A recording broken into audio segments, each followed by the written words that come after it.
The following program is a paid advertisement and does not necessarily represent the views, opinions, or endorsements of Signal Hill Media Partners, its affiliate stations, or its advertisers. Say what you want. Welcome to We're Just Sayin' with Senator Vickie Sawyer and co-host David Coble. Join them each week as they provide the latest updates on legislation affecting North Carolina, from breaking down key bills to answering your live call-in questions. Senator Sawyer and David engage in meaningful conversations on the issues that matter most to our state. No matter your political affiliation, We're Just Sayin' keeps you informed and involved in the efforts to make North Carolina a better place for everyone. Welcome to the conversation. Good morning, everyone. It's 11 o'clock, and you're listening to We're Just Saying with Senator Vickie Sawyer and David.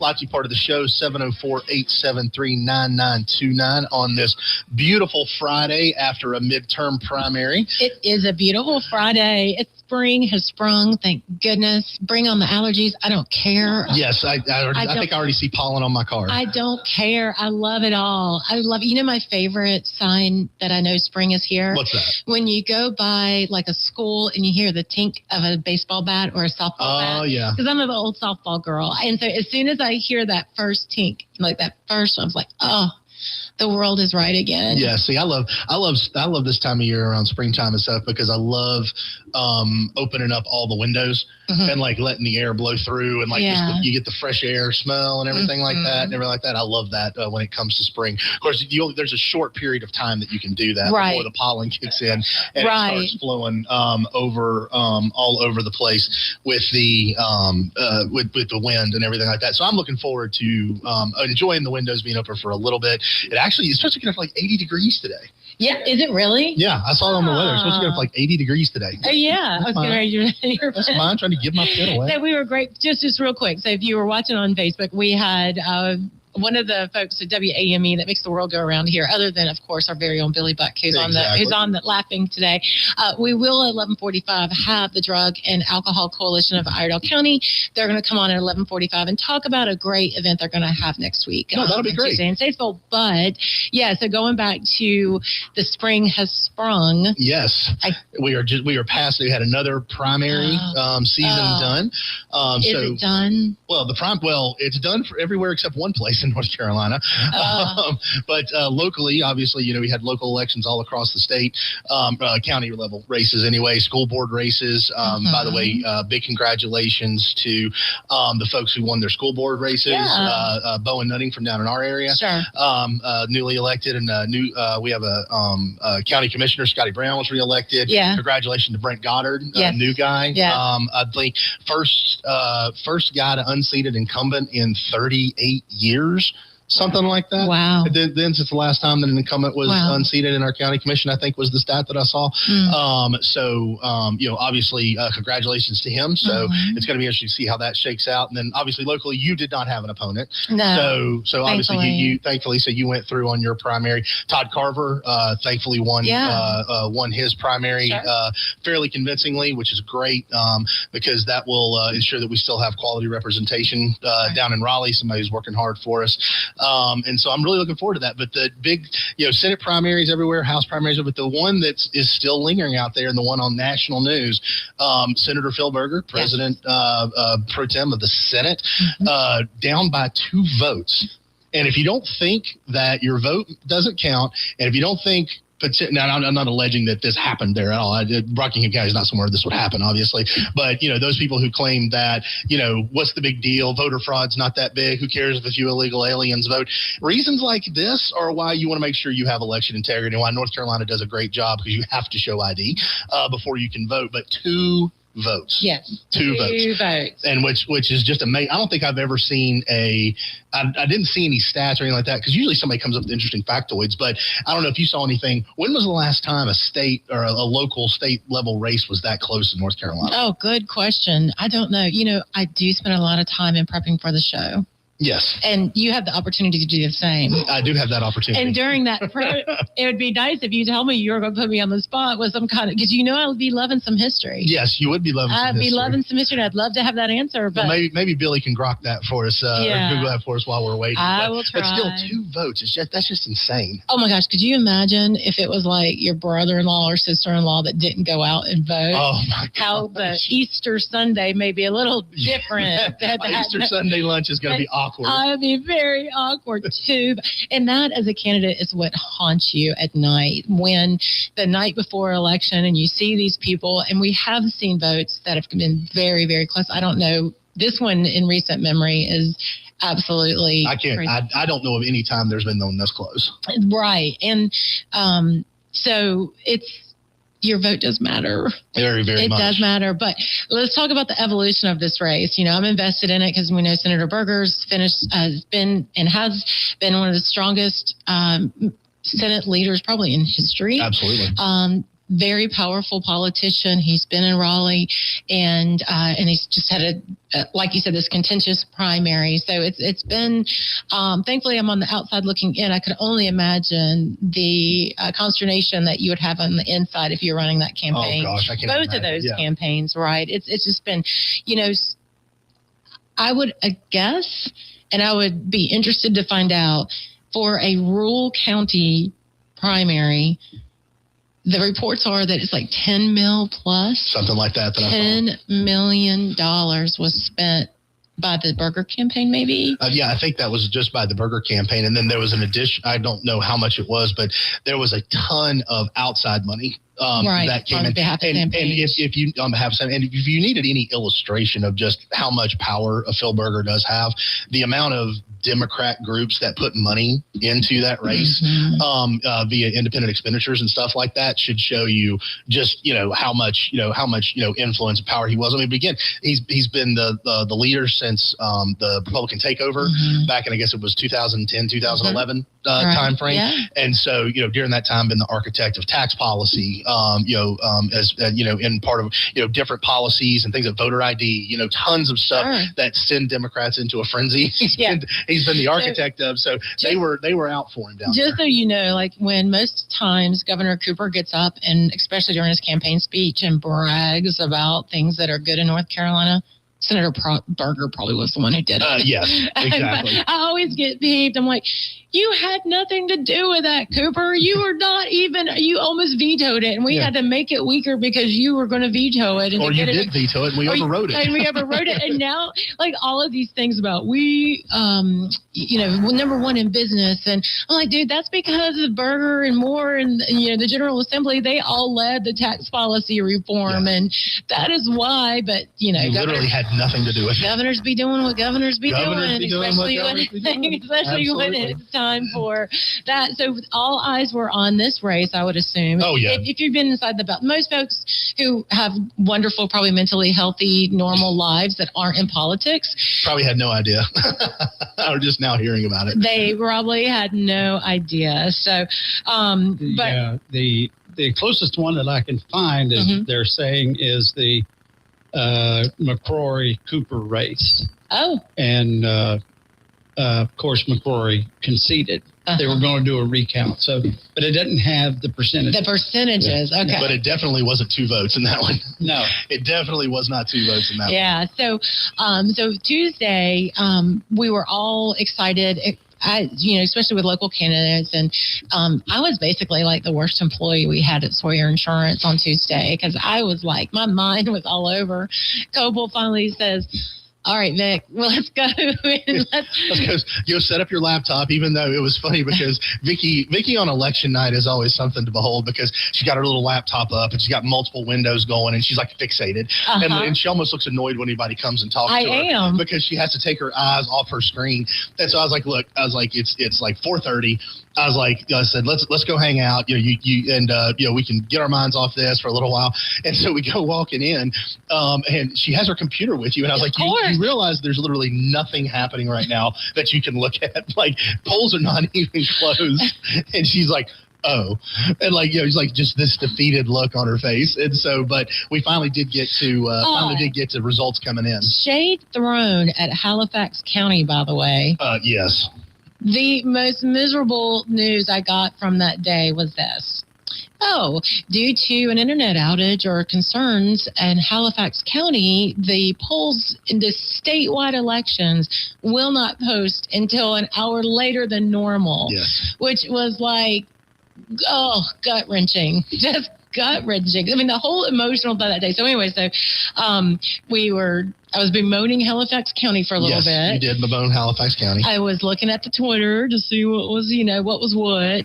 People did try to talk to me, and I was fairly annoyed. But you were gracious. You were gracious, but you were annoyed. Like, I remember when somebody said, like, so what are you doing? I was like, oh my God. Okay, yeah. David, come talk to this person, please. Please come talk to this person. How are the kids? How are the kids? Yeah. I don't care. I don't care. Like, this is my cone. Exactly. I'm like, this is my Super Bowl. Exactly. Not mine, but yeah. So we had a great, lovely time with a bunch of folks and local candidates, and I think I wore a hole out in my refresh button on my computer because it was like over and over and over again. And then just the emotion of when you saw the first tranche of, so when they do, Board of Elections will release early vote first. So sometimes you'll say, oh my gosh, this person's up, this person's down. Well, that's usually the early vote. And at that point, it was Guilford County that had released their early voting first. Yeah, I think, Guilford released their early voting first. And it was really first. good for Senator Berger. It was very good for Senator Berger. Okay. And then Rockingham released, and it got much worse. And then as totals and precincts were posted. So I remember as it got in there, I mean, Sampage had a substantial lead as Rockingham County was coming in. And I remember it was forever stuck on 34 of 48 precincts reporting. And it was just over and over again. And was talking to a few people down in Raleigh, and what they were seeing and stuff like that. And it was interesting because when you first looked at the numbers, it was just like, I don't know how you come back from this. I mean, it was a substantial lead that Sampage had. And was talking to someone down in Raleigh who said, well, looking at what's outstanding, if Senator Berger won the outstanding precincts 2-1, then he could make up the difference. And in my mind, it was just kind of like, oh, that's a tall order. Like, I don't even know how you even do that. Felt that was unlikely. And sure enough, come back. It's exactly what happened. Missed it by 2 votes, but still, I mean, and I was just like, it was amazing. But that's what impresses me about these people who really know what they're doing and are really watching these things and know these numbers. Like, you mean like I don't?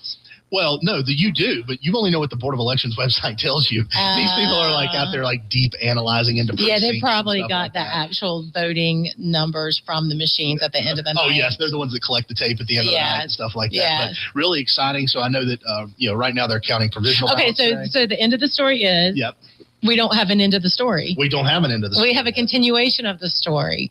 So that was Tuesday. Wednesday, I could not sleep Tuesday night. I was like, oh my gosh, this is just absolutely just mind blowing. So then Wednesday morning, of course, everybody's intention. And then it was showed on X, the local Board of Elections in Rockingham County was closed. Oh gosh. Like, oh my gosh, like Senator Berger is going to do something crazy with, Rockingham County. And this is how tense it was.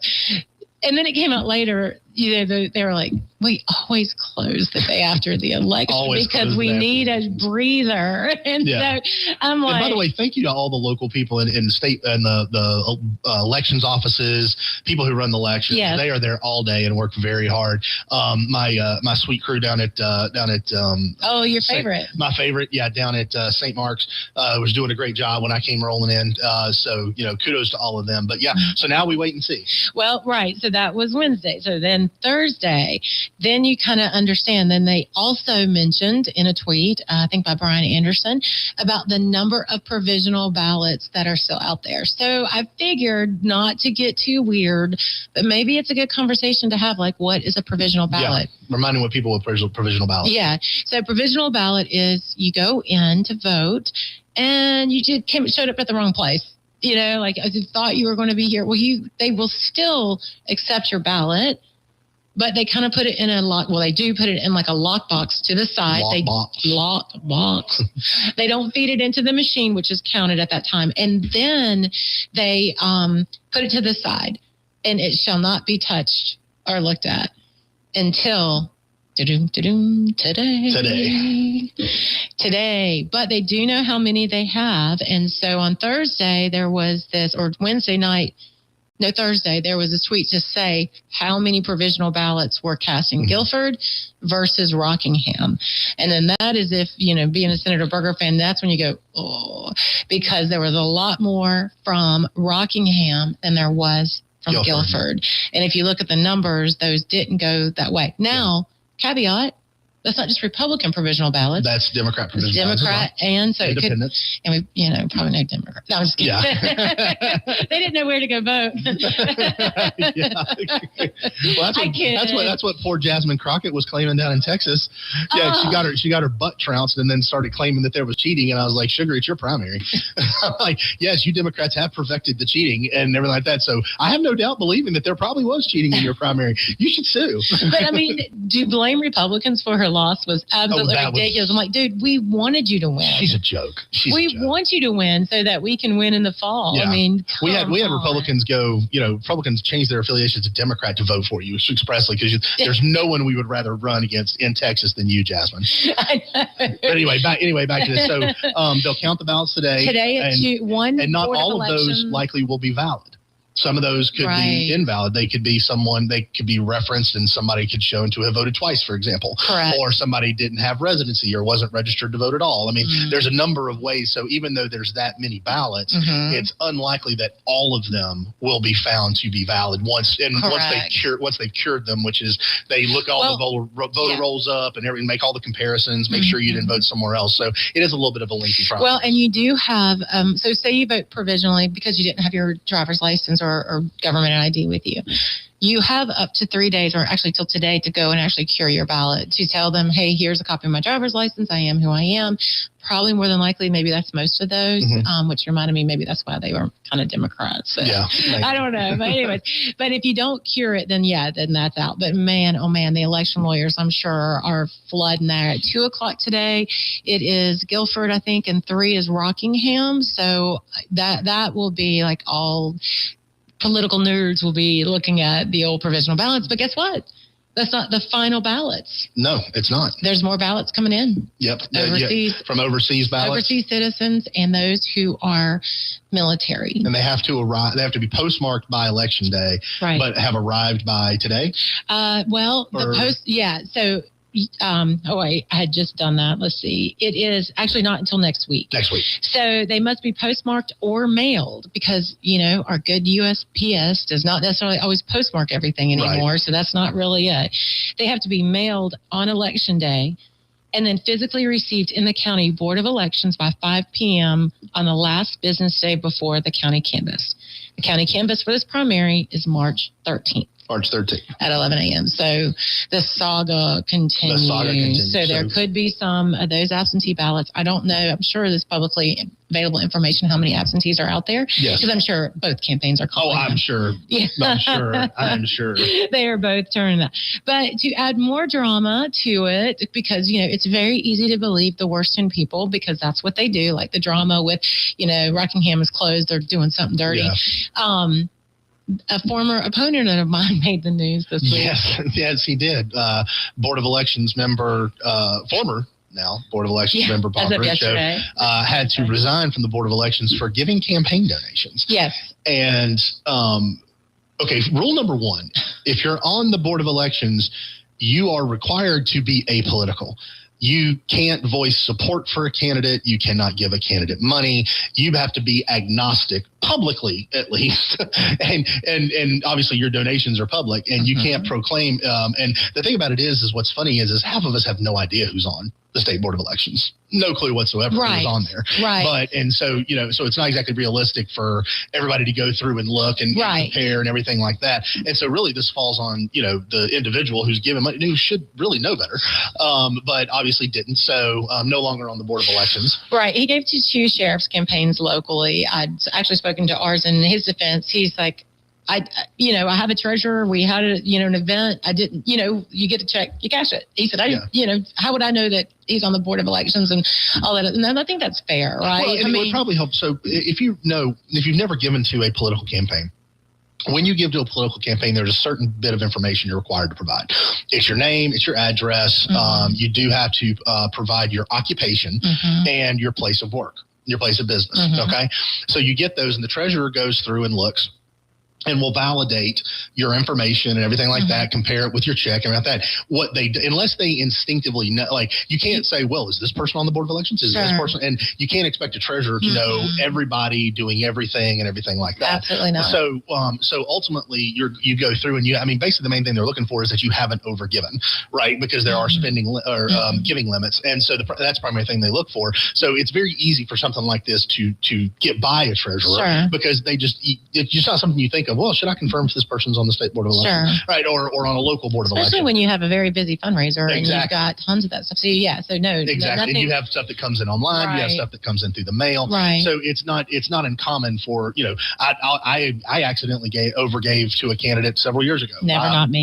No, I don't believe. He's never overgiven in me. I don't believe in you. I don't support your candidacy, Senator. I know. But I accidentally overgave by like $50, and so that had to be returned back to me, and it was hey, you overgave by $50, and the check was returned to me, and it's like a lot of times it's like, oh, well, I didn't realize that, and so it's very easy to happen, but it shouldn't be easy to happen if you're on the board of elections. So and then but anyway, there was an emergency meeting yesterday, and then it hits the political world. He's resigned. Auditor Bullock has replaced him with someone from Wake County. From all understanding, she's very, very good and has been serving there for a while. But then to add on top of that, then they're calling out the state auditor, Dave Bullock, for having endorsed Senator Berger. I thought he had the best response because it is true, and I can't believe it. Governor Cooper, who was by all means head of the Board of Elections until just last year, openly endorsed candidates constantly. Yes. So here comes Auditor Bullock, and he endorsed, and all of a sudden it's this, corruption, and you're terrible, and all this for thee and not for me. For me. That's generally how it works. When the auditor reviewed that and said that, I was like, oh, yeah, that's right. How do we forget? Soon do we forget that your own Governor Cooper did the exact same thing. Not only that. And raised money for other candidates. Yeah, well, and in some instances, brought in, potential wayward Democrats into his office, set the guy who was going to run against him if they voted with you guys on anything, and said, hey, this is your opponent if you vote with Republicans. So let's be clear about what we're talking about. Yeah. People want to people try to make anything. So that was the drama on Thursday. And today is the drama of the count of the provisional ballots. So this is the primary that just keeps on giving more and more drama. Yeah. But what's interesting is if you look at the overall turnout in the primaries, some concerning news if you're Republicans, a lot more Dems turned out in the primary than did Republicans. And so, as a general rule in a primary, an indication, what people will say is an indication of your voters' intensity and how energized they are, is how they come out during primaries. Yeah. And Dems came out heavily during primaries. Now, is that absolutely 100% on the money indicator? No. In past years it has been, but there's something that Republicans have always concerned about when it comes to elections around during the time of Trump is the Trump effect. Sure. When Trump is on a ballot, Republicans come out and they come out big. When the times that Trump has not been on a ballot, Republicans have not come out over the last several elections the way that they did during their times that Trump was. It was only 200,000 more Democrats. I mean, come on.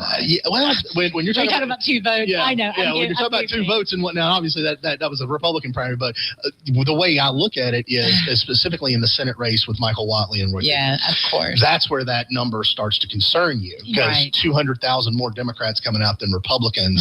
If that's steady to the general, that's an election. That's a route. That's a route for Democrats if that happens next time around, because this is not a situation where you're going to see Democrats largely crossing over to vote Republican. No, and so one of the motivating things for voter turnout is anger and fear. Yeah, and right now, the Democrats are cornering anger and fear, especially when it comes to Trump. And the concern is that if you do have this amount of turnout in the Democratic in this primary, and we continue to add fuel to the fodder, that's another reason why this Page and Berger race is really, really tough right now, because Democrats are just like salivating over the fallout of all of this stuff. I mean, and God bless Auditor Bullock and those Board of Election folks. I mean, they're going to have so much scrutiny on them that, but politically, if it's not handled right and down the middle, then man, any little small misstep like, the Bob Richo thing or like that kind of stuff is really going to be exasperated, and it will fall into that fear and anger. Yep. And it's just, and that's what's kind of concerning to me at the federal level because, I've said on this show all the time, I think that Governor Cooper was the worst executive that I've ever seen. I've only seen one, so I guess that's easy for me to say. In my pool of one that I know. But, I mean, just going through and seeing how he handled DOT, how he handled DMV, those I have intimate knowledge of, and to let some of those things that went away and by the wayside, as a true leader and executive of our state, he did a terrible job. Yeah. Well, and I do not want to see him reelected. No. I mean, in his COVID policies, his soft on crime policies, the release of violent criminals, back in who ultimately recommitted crimes. Zarina Yarutska down in Charlotte, killed by someone who was released. And multiple times because of his soft on crime policies.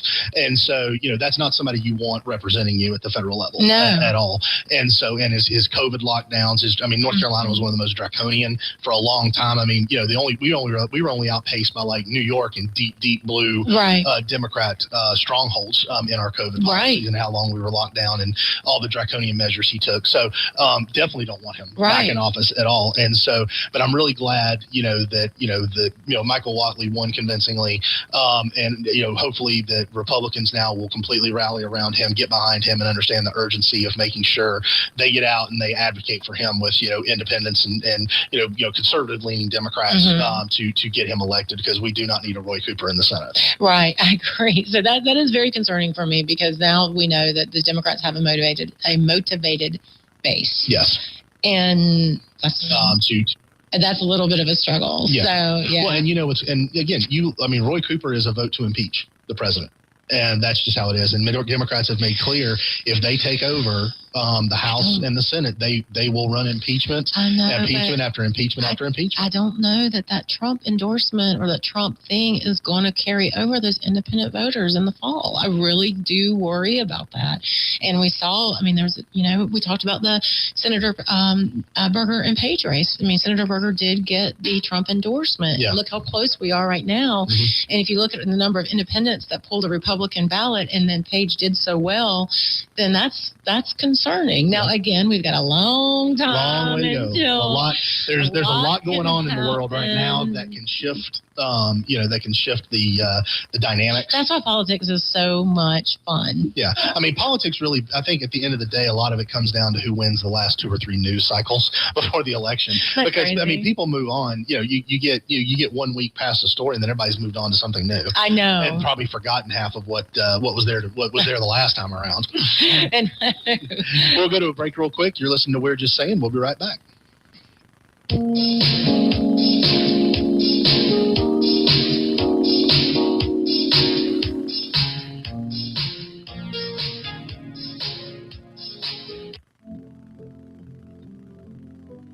Kids across America are going to school hungry.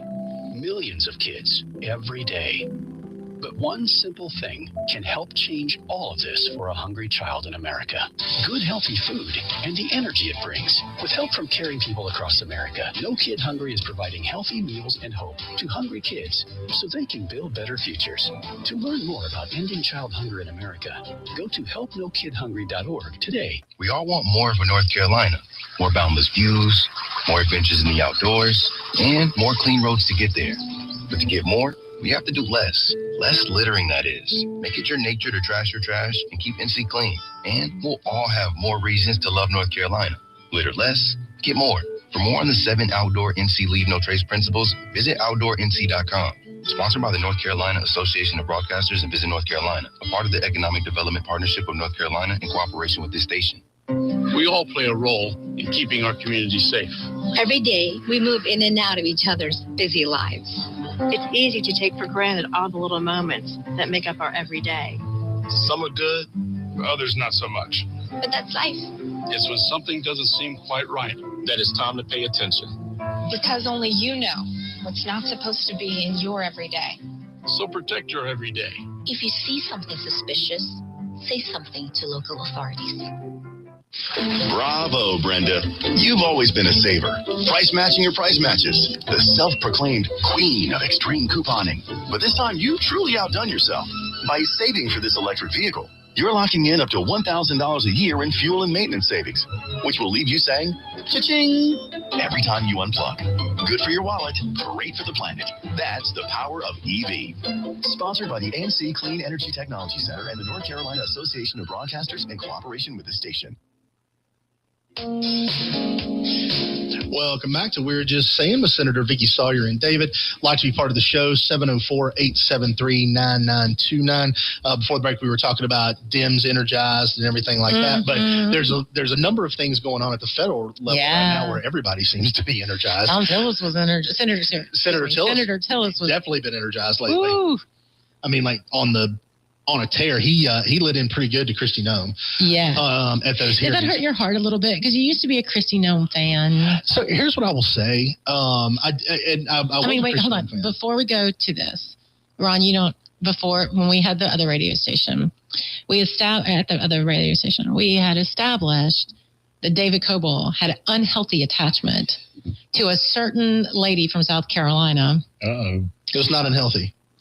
It was pure and it was righteous and it was Nikki Haley, and I thought she was fantastic. Usually those unhealthy relationships say that they're not unhealthy. Hey, well, you know what? Look, I'm a guy who admits my faults. I admit my problems. She was just jealous that I didn't look at her the way I looked at Nikki Haley. Okay, right, that was her problem. Yeah. Okay. He was a big fan of Nikki Haley. She did not want to be supplanted as my primary elected official of choice. Yes, right. So I got replaced, and then Nikki Haley came on the scene, and he was a big fan of Nikki Haley. I thought Nikki Haley's fantastic. And then after she kind of fizzled out a little bit, it became the Kristi Noem thing. Well, I like Kristi Noem too. I know. No nonsense, strong, got in there. Just now, she has taken a lot of heat for the way she ran DHS. Right. Obviously, so much she's out now. Depending on how you read, she was either fired by Trump or she moved on to a different role. But in any case, she had an ugly job to do at DHS. People, and Tillis really was, he lit into her about, about the way some things were handled and stuff like that. And look, the fact, there's no way when you're doing mass deportations, there's no way to do everything right. There's going to be mistakes made. The thing about this is these are the kind of things that Democrats wanted to do. They wanted to, because they want illegal aliens here. They want illegal aliens to be able to vote. And so they will do anything they can to keep illegal aliens here to help facilitate their fraud, to help funnel money back into their campaigns. That's what they want them here for. And so they will do anything. Goodness and kindness out of no, it has nothing to do with goodness and kindness in their hearts. And so they caused enough of a stink. You saw them go out and completely impede ICE processes in Minneapolis, attacking ICE agents. These were not peaceful protests. These were attackers. These were criminals and everything like that. But they have a compliant media who will tell the narrative that they want, and they gin up so much outrage and outrage and outrage and outrage to the point where eventually you've got to say, okay, well, we got to do something to calm the outrage down. And so a lot of times in politics, somebody's got to give them a scalp. Somebody's head's got to roll. And that's just how it is, regardless of the kind of job they did. Maybe there were a lot of mistakes, who knows? But, somebody's head's got to roll, and hers did. And so we'll see if this calms, if this won't calm anything down, but, maybe it might give some folks a breather. But yeah, she's out at DHS, but she's got a new job as some kind of liaison to some and then the Oklahoma senators now. Yes, he's now the new. Well, he hasn't been confirmed yet, but he's been. Okay, good. But will he continue to act as senator while he's doing that? No, he will have his Senate seat will have to be filled. But Oklahoma is pretty solidly Republican. Oh yeah. No Democrats getting that. Because when I first heard that, I was like, oh my gosh! And then I remember attending several legislative events with some folks from Oklahoma, and I realized that they were very, very heavily Republican there. Yeah. So it's definitely a right-leaning state. So that kind of works out well. Okay, well, I'm sorry, another one of your girls bit the dust. Well, hey, look, who's it going to be next? It really is true that women just hate on other women. You would think that you'd think she would have like a higher level of support for these amazing women in leadership, and instead she just mean girls. I mean, she's just mean girling you. No, she's mean girling them. She's not mean girling me. Hey, I like Nikki Haley. I was a very you could have fooled me. You could have fooled me. And another strong woman candidate down in South Carolina, Pam Yvette. Yeah. She's running to replace Henry McMaster, another fantastic, strong businesswoman and elected officials. Yep. I think she's going to do great down there. But see, I am an enlightened individual, and I appreciate good, strong women in politics. Oh, hey, we got a phone call. No, we don't. No, they hung up. Now, what about Nancy Mace? There it is. Are you? No, there it is. Hey, all right. Well, we'll go to the phones. Hi, you're on We're Just Saying with Senator Sawyer. Good morning. Hey, how you doing today? Doing great. Good. I just got a quick question. I was talking about the turnout, Democrats versus Republicans and stuff in the primaries. Does that take into account the unaffiliated voters who can actually go and choose which party they want to vote for? It does. It's geared by a number of ballots cast and things like that. And so there were a lot more Democrat ballots cast in the primary than there were in the Republican primaries. That does count. That does take into account independents who pulled a Republican ballot. Okay, so it doesn't separate the unaffiliated on who they voted for and all. It does not, but because it basically is about what ballot you pulled if you're an independent, and so more Democrat ballots were pulled than Republicans. Okay, all right. I'm just curious if it's taking into account unaffiliated. So I appreciate the answer, man. Absolutely not. Have a great day. Yeah, and then also, I guess maybe too, I'm glad he called and asked that question. Thanks for the call. Remember though too, some of the most contested primaries were in Democratic areas, like in Durham with Senator Sophia Chiklik, who won handedly. But there was also a Democratic primary that was pretty heavy in the same area at the congressional level with Valerie Foushee, former House member, former senator, and now current Congresswoman. There was a big attention on the Congresswoman Foushee's race. And then also, if you're an independent and you live in Mecklenburg County, you really do need to pull the Democratic ballot. I mean, even for sheriff, I know, because, Sheriff McFadden barely eked out a win over that. I think if you get over 30% of the vote, then you don't have to do over 30%. There's no runoff. It used to be 40% of the vote. So, but anyway, so he eked out a win. But if you wanted to and you cared about your safety in Mecklenburg County, you'd have to pull a Democratic ballot. So maybe some of that 200,000 may not be as bad as I'm I'm Chicken Little, like the world's falling. Well, and there's a number of races where no Republicans were running at all. There's a number in those more heavily urban areas. There were some offices Republicans weren't even contested. Yeah. Which means, as a Republican, the only thing you've got at that point to come out and vote for is, patriotism. Patriotism. Yeah, and Michael Whatley. I mean, and that's really that was really only the main thing to come out and vote for. But but I think like we talked about earlier, I think there's a lot of opportunity to change the narrative and to get more visualization on the good things that are going on right now. You know what? A third party candidate that I may get behind, not physically support or openly endorse, but I really love what he can do to help us with these things with Whatley. Brian McGinnis. The Green Party candidate for Senate. Green Party comes in roaring again. Yes. Yeah. So if you Democrats, if you are feeling disenchanted,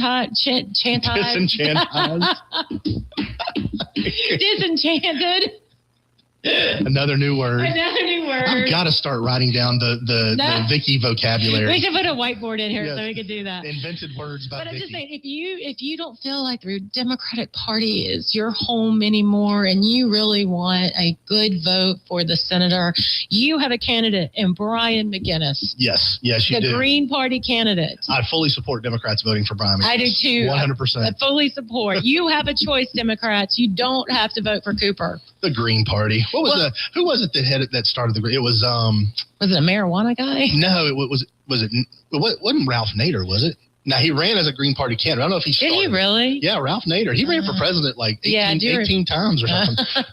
Consumer advocate. Well, Ralph obviously Nader. he was a man and not a woman, because if it was a woman, you'd remember. Wow, really? I did remember Ralph Nader. Got so much hate. John Rensenbrink? I don't remember him. Yeah. And to be fair, had it been a woman, I wouldn't remember her. Well, anyway, so Brian did what Brian wanted to do. He wanted to make some news. So the goofball went into his military uniform up to D.C. during a committee hearing and caused a kerfluffle. I saw the video of that. And he broke his arm or hand, but it wasn't he had to really be drug out. But it wasn't anything because he put his hand in between the door jamb or something like that. Put his hand in between the door jamb to try to prop himself when the door shut on it. He's a 44-year-old Green Party candidate and Raleigh firefighter. He is facing some criminal charges, including 3 counts of misdemeanor assault on a police officer, 3 counts of misdemeanor resisting arrest, and misdemeanor crowding, obstructing. Anyways, look, this Democrat, he is for you. He's your guy. He is your guy. Or he's your they. We don't want to misgender him. Oh, that's right. We don't want to misgender him. Yeah, if he goes in for that kind of thing. Yeah, but he did it all as a political stunt, which, everybody who goes into those hearings and makes a joke or makes a jerk out of themselves is doing it as a political stunt. Yeah. When they start yelling and holding up the signs. Well, he started shouting, Israel is the reason for this war. America does not want to fight this war for Israel. And then he started handing and thinking up those signs just to create like a discourse. But it made him viral, I guess. Well, I mean, and the majority of people who sign on to that are likely Green Party voters who like that kind of crazy. Or the left wing of the Democratic Party. Or the left wing of the Democratic Party. I mean, that speaks their language. So, you know what? Good on him. Good political tactics. Yeah, I know. I appreciate his tactics. So, anyways, hey, so I was in Raleigh for actual business this week. What business were you doing in Raleigh? Oh, my gosh. So, during the off session, there are these things called oversight committee hearings, and this one is a special focus on the Outer Banks and their eternal challenge with transportation. Who knew that when you would build gazillion-dollar homes on a very small sliver of land that's the most eastern part of the continental United States near the Gulf Stream, that you would have problems with getting to and from mainland. Who knew? Who knew? Who knew?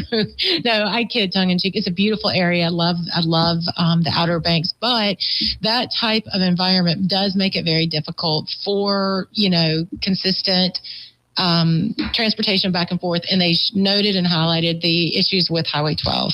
So you guys have always seen that. It's usually the one where most folks go with their cameras to go see the washout of the road, and Hatteras and Ocracoke get stranded from the mainland. But yeah, so we were listening again. I think it's another reason for a tunnel. Absolutely. Come on, Elon. Let's go a tunnel. Bring on the tunnel. Let's just go right under the sound, and we can get there. Well, he'll do it. He'll pay for it and everything like that. All he asks for is the revenues. I know. He says, look, I'll build it. I'll pay for everything and everything like that. And all I get's the revenues from it. Yeah. I don't see a downside. I don't either. Let's with all the things that government does wrong, including transportation, no offense. Yeah. I don't. Why would you want to push back against private industry coming in and doing those kind of things? It doesn't makes zero sense to me. Personally, because it's like, it's obviously there's things not working now. Right. And and it takes, for good Lord, how long did it take between the time they said yes to Highway 150, the time they actually moved dirt? How many years was it? Yeah, I know. Like 14, 15 years, something like that. An eternity. Yeah. An eternity and all of that stuff. Yeah. So Elon could have that digger out there in a month and have a mile a month dug. I don't know how many miles it is between the mainland and the Outer Banks, but he could have that thing dug and everything like that probably in 6 months. Yeah. I keep on saying, let's dig a tunnel. Yep. Now, the issue is that they showed, which to me was very telling, the water line, I guess, or surf line from 1940 to where it is today. And it's like, you can just, I mean, it's like, that's where you're seeing all these houses in Buxton go in and all this other stuff. So, which is really cool, by the way. You think that's cool? Well, I mean, I always feel so sad about that. I feel sad, but I mean, obviously, hopefully insurance is taking care of that. No, they probably don't have insurance. There's no insurance company that's going to cover that. A lot of those houses were built decades ago. Yeah, but you're still not, I mean, you have to renew your policy every year, and insurance companies are not on the habit of. Well, so that I do feel bad, but it's still cool to watch.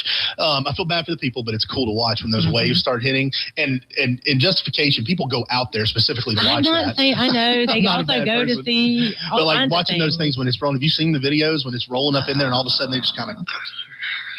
Houses just kind of start collapsing. Yeah, Mother Nature undefeated. Yeah, every time. So how do if did you solve the Outer Banks problem? You didn't get that done yesterday? No. There is. We got to hear from the beleaguered. Well, not from the ferry division, but we did hear from the ferry division. Again. Not from the ferry division, but we did get to hear the ferry division. About the ferry division again. The ferry division. It surprises me over and over again. So let me tell you my takeaway. First of all, the presenters did a great job from Dare and Hyde, and I have empathy for what they are going through. Yes. I really, really do understand. Not to their level, obviously, because I don't live there, but I get it. I mean, this is a girl who spent 4 weeks for her 40th birthday on a bridgeless island in Defusky. So I understand a little bit, about what's going on there. But when they were talking about the problems with transportation funding and the ability to have this sustainability, it was very interesting because I heard the same thing from them that I hear with DOT that I hear from the Charlotte region. Mm-hmm. There's just not enough money to keep up. There isn't. So what are we going to do? And I keep on saying in my head, well, my region gets hit with toll lanes all the time, right? I mean, is that maybe the answer to the Outer Banks issue that if you need to construct a bridge or something like that, is there a public-private partnership answer to that? I think so, because there's always a public-private partnership. Right, there's always always that answer. And agreed, but there's this thing because the Hatteras to Ocracoke, and I pointed out in the committee meeting yesterday too that it's like over $200 per vehicle that the state of North Carolina charges or gets charged or has to pay for a vehicle to get on the car ferry. That's insane. Yeah, one way, $200. Wow. $200. And the state pays that. And we're paying that. And the majority of people that can be using it, obviously, are residents, but also in the summertime, it's all tourists. Yeah. There should be a point where we charge tourists to come in and pay for North Carolina's, for them to come and vacation in North Carolina. I mean, when I go to Sanibel Island in Florida, we pay a toll to get over on the bridge, and that's not uncommon with a lot of people. Yeah. But for some reason, the department continues to refuse to put tolls on that lane or some other of those lanes. I mean, of those lines. I think there's like 4 of the ferries that actually have tolls that are charged, and that money goes back to vehicle replacement. Mm-hmm. And they showed us how much money they need to have more new ferry boats, and it's like astronomical, but they refuse to actually charge a toll. Yeah. I don't get it. Yeah. I mean, I don't get it. Just charge a stinking toll. I have to pay a toll to get to Charlotte. Yeah. You should be able to, at least have visitors come in and pay. It should charge something. There's no good reason in the world for that to be free. Right. None. There's a cost to doing business there, and the state having to shoulder that burden for people who come there, for people who don't even live there. Right. That's just, it's crazy. But, speaking of tolls, I saw that a group has got together, I think, to sue down in Charlotte to try to keep the toll lane expansion. Another reason for a tunnel. Yep. Another reason for a tunnel. Yeah, but, I understand their concerns, and I do too. I mean, nobody wants, because you have these theory or these thoughts of, when you look at the double decker, go back 77 South, trying to put a toll lane in. That is the idea. Some of the designs that have come out, one is if you build horizontally, then you're going to take some historically black neighborhoods out. Yeah. You just are. Secondly, is if you deck it, then the historically black neighborhoods are going to be looking at, headlights right in there. So I can completely empathize with them about their concerns about this project.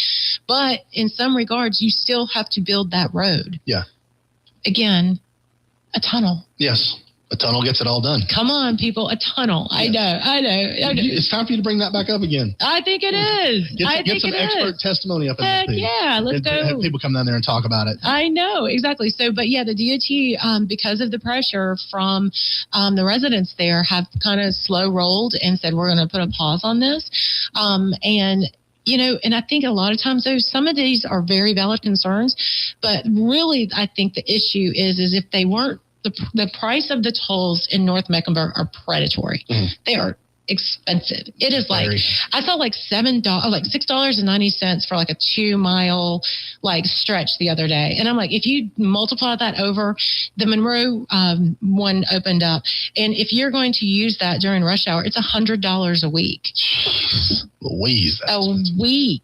Right. And so there's something that the DOT and the DOT board really needs to review this stuff and put some kind of toll caps on this. This is absolutely insane how much money this is costing us.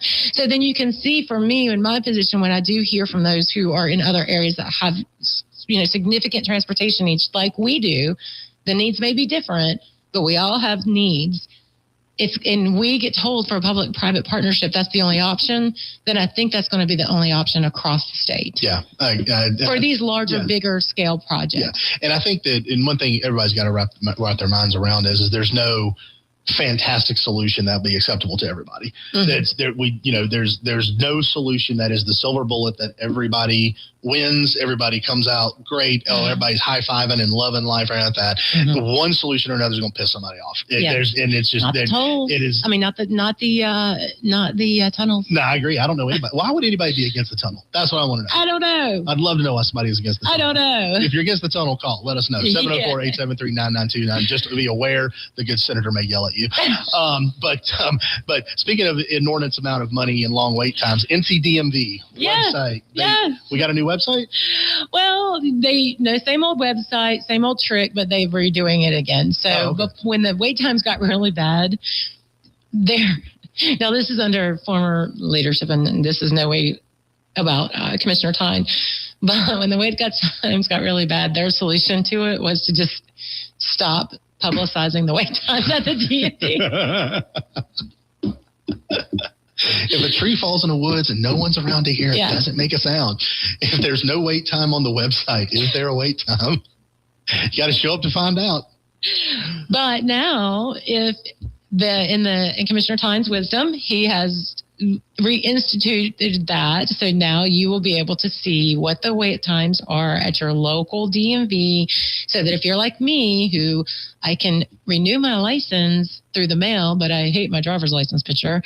And so I'm going to go back and get my, obviously my glamour shot. Yes. Then I can be able to kind of see what's up, so I can go get it. But yeah, my picture was just horrible. You really ought to just partner with some telehealth company and build a way to basically telephone video call a representative of the DMV to get your license renewed and things like that. It is the technology today makes that so simple. Well, how would you check your vision? Huh? How would you check your vision? You get an eye test and you provide the results from a licensed optometrist. I'm all for it. I'm all for it. When I was getting ready to go overseas last year, and I had to do all this passport stuff, I had to scan infinitely a ton of information to get into some of these countries. And it was an app. I took a picture of it in an app. The app scanned it. This is acceptable. And it went and it processed everything. And that's to travel internationally. Not just operate a car. That was to travel internationally. That's background checks. That's making sure I'm not a terrorist. I'm on a watch list or anything like that, right? You could do that on an app on your phone right now. But I can't get my license renewed without going and sitting for 5 hours. So we had a conversation with someone yesterday who's been to the DMV like I have, like the mothership in Rocky Mount. They have an entire room and a couple people dedicated just to taking staples out of the mail, and it comes in from dealers. Yeah, why did you tell me that? Why did you tell me that? I said it before. I'm actually surprised they do as good a job as they do with the kind of equipment that they've been provided. I mean, well, and that's to be fair. The people who work there are not the problem. The equipment and the policies and the processes that they have been handed are the problem. Right. They're archaic. They're absolutely archaic. I told you about, me going and seeing the 2 faxes, that the job of one person or 2 people is to sit there and literally wait for the faxes to come in. And when they do, they take them off of the fax machine and walk them down to the scanning room. Who still uses a fax machine? No. I mean, healthcare people do. There's some sort of healthcare is archaic on its own. It's few and far between even in healthcare. Is it really? Okay, I do know for some reason, but I still have a fax machine in my office. Not the machine itself, but like a what do you call it? A virtual fax, whatever. I don't have the machine where you push the button. You scan it into the computer and then you virtually fax it over. Yes. Only to be able to contact the there's a neat thing that you can do instead of doing the virtual fax. It's called an email. And you can attach that scan to that email and it goes right out over the information superhighway. Doesn't even require extra software to do it. You can require a password to get into that. Yes, exactly. It's so cool. You should try it. Somebody needs to do like a whole symposium on electronics and the cool things they do. But again, speaking at a broader level. By the way, y'all need to pass a law that allows me to add my license to my Apple Wallet. Well, I've tried. North Kakalaki will not sign on for that. Correct, but I have tried. Well, they have to finish. Yeah. Oh my gosh. So then, remember we talked about how the General Assembly has appropriated over the past 10 years like $170 million for them to upgrade so you could have stuff like mobile ID, and then they haven't done it, and they still haven't. But the money got spent. No, not all of it. Really? As much as they could, but not all of it is still sitting in this pot. Senator Lazar and I had to petition to pass a law, which we did, to make them spend the money we'd already given them on doing that. And now that they are supposed to have done that, so we passed a law to make them do this modernization. They were supposed to have selected everything by December, but we got a little letter. It's going to take about 3 more months. No. And then recently I just heard it's going to take a few more months. And I'm like, oh my gosh, like West Virginia did this. By God, West Virginia did this. No offense to West Virginia, but West Virginia did this. No, West Virginia did this. We are we're like in the top 3 in the country for business and relocating here and jobs. And we can't get my license into my Apple Wallet. In spite of having money. You have money. And not only that, we passed a law telling you to spend that money. How ridiculous is that? We had to pass a law to tell you to spend the money on the thing we gave you to spend the money on. Right. It's asinine. It's absolutely insane. Blow the whole thing up. Privatize everything. Privatize everything. Just shut it all down. Privatize everything. Well, to that point, I actually think that is fair because I was in the conversation, I was like, what is, say, a mid-level manager or a department head working for any government, DMV, DHHS, DOT, what is their incentive to do better? There isn't. The only time they get a pay raise is from longevity. Yeah. So what you're doing is you basically are elevating folks who have no internal drive to be successful other than just making sure they come to work every day. Yeah. And so those who keep their heads down are the ones who essentially get elevated. And the only way to improve upon that is that a legislator has to pass a law to make you do that. And then your response to that legislator is we need more employees. Yeah. Well, I mean, that's what they always say. We need more employees instead of addressing the productivity of the existing ones. But Correct. To your point, the existing employees, there's no productivity metric. They're not paid on any. They're not bonused out on productivity or anything like that. Right. Like most people in the private sector are. Right. Bonused out on productivity. Monitoring the job, and if the better job you do, the more you get paid. There's no reason the world why metrics like that could not be implemented. Right. And this is not against state employees at all. I don't want you to think that I'm sitting there because it's if I were stuck in that job, if I were in that job for 30 years and just waiting on my retirement, what incentive is there? And then if you do try to do things better, then you yourself in that employee job are fighting all of these other folks who don't want to be able to do it. So it really is a no-win. That's why I do believe that privatization of some things like essential functions are perfect because then the state employees can do what they're supposed to do, which is procurement and look over, all of these things that, and then rebid the jobs. I mean, they're actually pretty good at that kind of stuff. So why make them invent the wheel when they can just, hire somebody to run the wheel? 100%. I don't know. So what are your plans for this gorgeous weekend? I think it's going to be gorgeous. Is it going to be? I honestly haven't thought ahead. Right now, my brain goes to rain on Sunday, but tomorrow's going to be fantastic. Today at 2 and 3 p.m. And I'll have that's all you're focused on right now. Well, it's high drama. Well, I love I love a little bit of drama. Yes, especially when it comes to politics. You're a lot of bit of drama. No doubt about it. Ain't no little bit there. You're a lot of bit on drama. Well, at least get some. At least now your Saturday will hopefully be free. Yeah. Yeah, because hopefully results will at least be known from the provisional ballot count. I literally cannot think past. But then you'll obsess about it all day Saturday as to what's next. Yeah, exactly. Yeah, and so you're in lockdown for the next several weeks. Yeah, probably not. Yeah, you're on lockdown for the next several weeks on this. Well, I actually, Ron, how about you? You got any plans? I don't have anything for the first time in forever. Well, congratulations. Enjoy that. It's the first time that I'm just going to relax. Enjoy that. It's well earned. I'm looking forward to it. Yeah. Good. And you, David? No, nothing. Yeah. See, honestly, I'll probably spend a good bit of my Saturday watching some. I got to start boning up on my college basketball. Oh, yeah. Because we are just a couple of short weeks away. Well, if you do have plans, if you do not have plans next Tuesday, March 10th, and you're a parent or you have a family member that has affected by drugs and alcohol, the Drug and Alcohol Coalition of Iredell County is doing an amazing event that they do every year. It starts at 9 a.m. It goes to 2:45 p.m. They got breakout sessions about household products with abuse potential. You can learn about building kids' resiliency and protective factors against alcohol and tobacco. I mean, these are the answers that you may need to get from events, and they do have a professional doctor there who is going to be answering questions. So if you are raising young children or if you're dealing with anybody in your life that has a proclivity towards drugs and alcohol and abuse, make sure to reach out and look at the Drug Alcohol Coalition of Iredell County. Make plans to go Tuesday, March 10th. Absolutely great organization. Thanks, everybody, for joining us. Have a great day. Say what you want. Thank you for tuning in to We're Just Saying with Senator Vickie Sawyer and co-host David